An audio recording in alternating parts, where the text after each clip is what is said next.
What is good, YouTube? It's your boy, UnderGamer870, back with another banger. I haven't done one of these introspective videos in a long time. Usually I've been doing a little bit of commentating, but I haven't really taken you inside of this big head of mine and let you know exactly what I'm thinking. Decided I'm going to do a video doing just that. Played a game earlier when I put some different chemistries on my players, and I said, you know what? There are a lot of questions being asked about what do you do in this situation? What are you thinking in this situation? Why did you do X, Y, and Z? So, with that in mind, this is one of my lab sessions, okay? Let me say this before we get to that, though. If you are not playing house rules, you are truly missing out on a great opportunity to improve in this game. This is why I say that. House rules is the closest thing we have to practice on MUT. We all know that MUT needs a practice mode in the worst way, okay? I would love to be able to test out my chemistries, my abilities, all of that, before I actually play a real competitive game. And they don't see it that way. They throw you right out there to the wolves, like, hey, it is what it is, come get it. It's whatever. So, if you're not playing head-to-head, let me tell you what I feel like you're missing out on. The first thing, you're missing out on the opportunity to expand your playbook offensively and defensively. Your average person has about 5 to 15 plays on Madden that they run comfortably. Now, some people can adjust and run every play in every playbook if they're very talented or whatever, but they're not as comfortable with those plays. Some people, like, I have some pass plays that I know this player's going to get open right here. He's going to do this right here. The hole in that defense is going to be right here. I can shoot the gap right here on defense. It's just a variety of things that you can do when you are exploring your playbook, okay? Now, with that in mind, I am looking at an opponent right now who is obviously running a Ravens theme team. He has Steve McNair, Sam Mills, and Andre Johnson. First thing I think of, you all know how I feel about Sam Mills and Andre Johnson's cards. Those, to me, are the respect cards. You have to earn them. You just don't get Sam Mills and Andre Johnson. You have to earn those cards from playing time. So I respect those cards more so than I respect a lot of other cards. I also see Steve McNair has a check. He has a check with his abilities. He also has set feet lead. And I think that's the one where the boot is the one where he has quicker throwing animations while under pressure.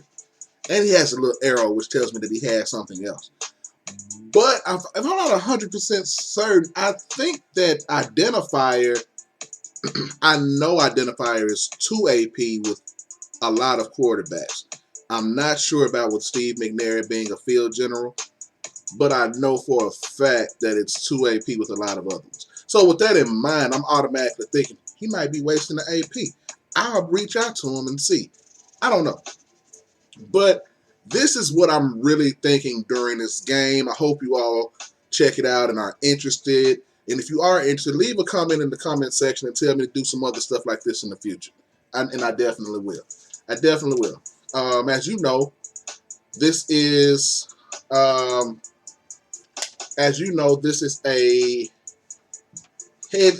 house rules game, and this is what's going on through my mind right now. He knows that I'm on AJ Boye, right? And so he's going to probably try to do something. He's identifying me, so he knows where I'm coming from and all of that. So I'm like, okay, let me see what I can get done. I come out in a base defense, very base. What he did was try to use the other side of the field because he probably didn't think I could get over there. But my number one intention is to get to the other side of the field. Time the ball is snapped, that's where I'm headed. I have no intention on staying where I am because of his identifier. I'm playing chess with him already. And so I noticed that he makes a bad throw. We get out of that alive. We get out of that alive. I go to nickel 335. I haven't called my old faithful yet. I haven't called my old faithful. All right, he's in trips. He's in trips to one side, running back, and a receiver to the left. Now, first thing I think of when I see this formation, he's probably going to try to get the ball to Mostert. So I need to man up on Mostert, and I need to be sure that I am covering the inside of the field. Okay? Another thing that if he would have had a little more time, he would have exploited. I don't know if you saw it or not. When I'm running zone, it's never just stock. I never just run stock zone.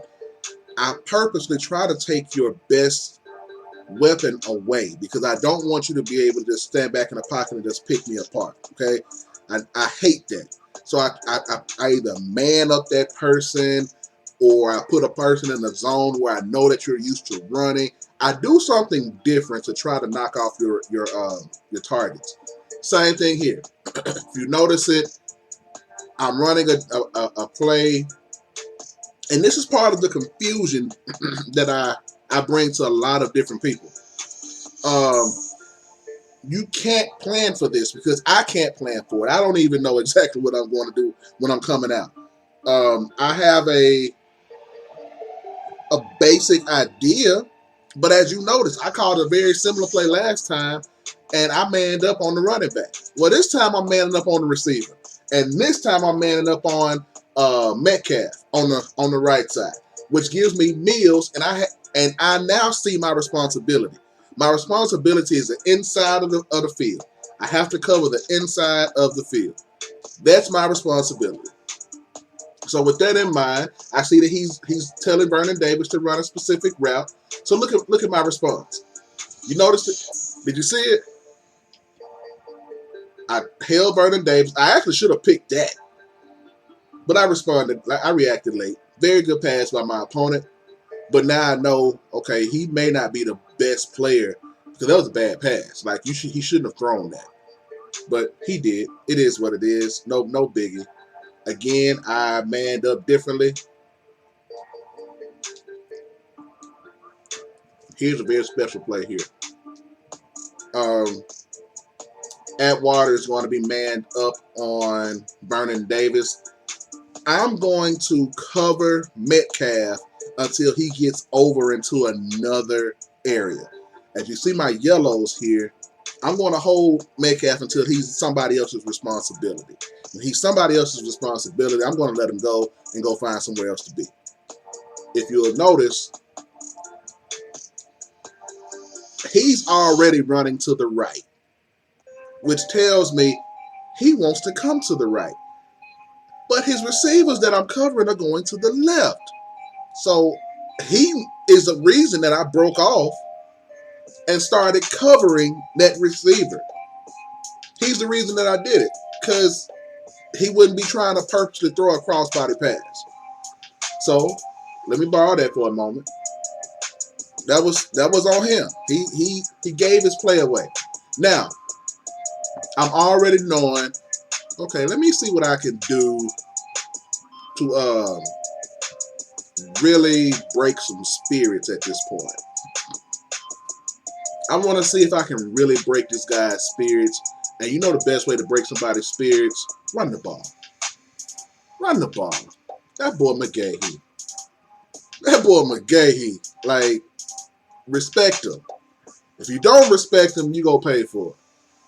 So, basic play, running the ball with McGahee. And see, this is what I love. This is what I love. He had so many people in the box defensively. No problem. You gotta see it. You gotta see it. You gotta see it, y'all.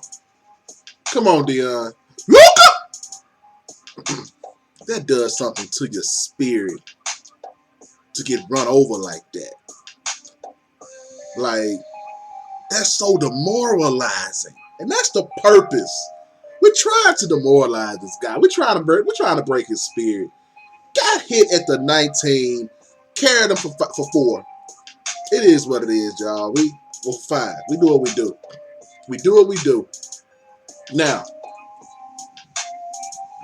I've had 3 successful run plays. I've had 3 successful run plays. What is he thinking that I'm going to do? If you look at his team right now, ain't nobody studying the pass.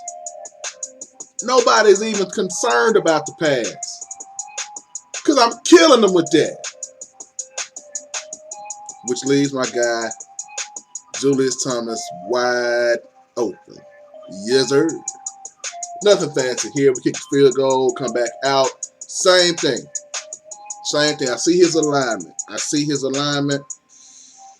Now, here's something that I have a tendency to do as well. Had he shown me that he has a habit to run a vertical, I would put Sam Mills in a deep blue. But he hadn't shown me that he's even trying to go deep at all. So I leave Sam Mills right there, just in case somebody's trying to run a crossing pattern. I do put Steve Atwater on a tight end because that's just how I'm rocking with it. And he sees me. I'm glad he sees me. That's a beautiful thing. Beautiful thing. He's rolling out. Yeah, that wasn't the best pass he could have made, honestly. It wasn't. That boy Mills got them wheels. I know it's corny, but it's real. Like, y'all go respect Sam Mills before it's over. But yeah, I ran a few plays that time. And I know some of y'all are probably looking at it like, well, you ran the same plays. I actually didn't. I've never run that play action pass before. And I've never used the abilities that I had on McGahee before that game. So that game was strictly to find out exactly if I could be successful running the ball. So that's exactly what I think while I play. Hopefully this could be useful for somebody. Hopefully someone will see it and like, hey, that made a lot of sense. Let me do X, Y, and Z. Because that's why I do this kind of stuff. It's fun for me. Hopefully I can help somebody else improve in the process. But with that being said, though, continue to be blessed. Continue to love others. Remember, it's time to make love an action word. It's action. It's a verb. It's an action word. Let's stop just saying I love you. Let's start showing it. Remember, the world is sick. If I were a gambling man, I would say 100% of the people that have been impacted in any way, shape, form, or fashion by the pandemic is suffering from post-traumatic stress syndrome or PTSD. Everybody has PTSD, in my honest opinion. So everybody's walking around on pins and needles. Everybody's different. Be the love that you would like to have. That's all I'm saying. Continue to rock out with your boy too. Wait a minute. We knocking at 1,000. Real talk. We knocking at 1,000. We real close. Tell your friends to sign up to sub. When we hit 1,000, it's gonna be a giveaway for you all. You all already know. I'm already in the plans of doing merchandise in the near future. But when we hit 1,000, we'll start doing merchandise. But yeah, this has been a great journey so far. Thank you for rocking out with me. Was that cool? Was that? Never mind.